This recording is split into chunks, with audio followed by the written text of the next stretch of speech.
Ya, pemirsa, kita berada di segmen akhir seputar Aceh. Saudara, SB merupakan tersangka dalam kasus pemerkosaan DN ibu muda di Kabupaten Aceh Timur pada 11 Oktober lalu.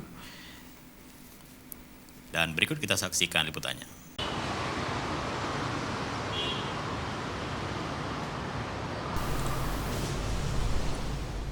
Sepekan usai melakukan perbuatan biadabnya memperkosa ibu muda dan membunuh anak korban, SB tewas dalam tahanan Mapores Kota Langsa.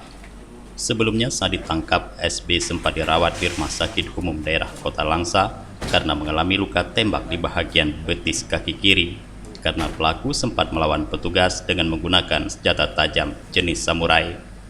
Kasat Reskrim Polres Kota Langsa, Ibtu Arif S. Wibowo menjelaskan, dalam proses pemeriksaan motif perbuatan kriminal, pelaku tidak menunjukkan sikap kerjasama. Namun polisi telah mengamankan sejumlah barang bukti SB sebagai pelaku pemerkosaan dan pembunuhan. Ya, dapat saya jelaskan benar bahwasanya tersangka atas nama inisial SB meninggal dunia pada pukul sekira 23.30.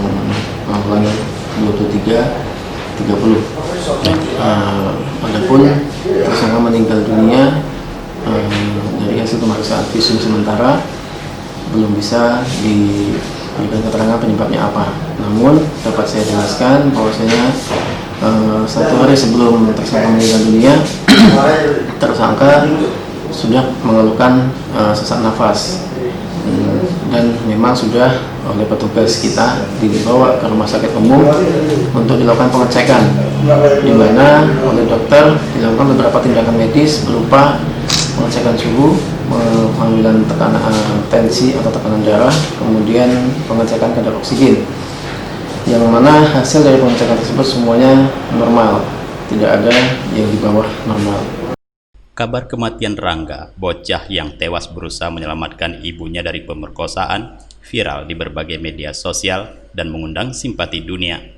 Hingga Rangga dijuluki sebagai pahlawan muda dari Aceh. Selamat jalan Rangga, dirimu telah tenang di surga Allah. Dari Langsa, Tim Liputan Aceh TV melaporkan.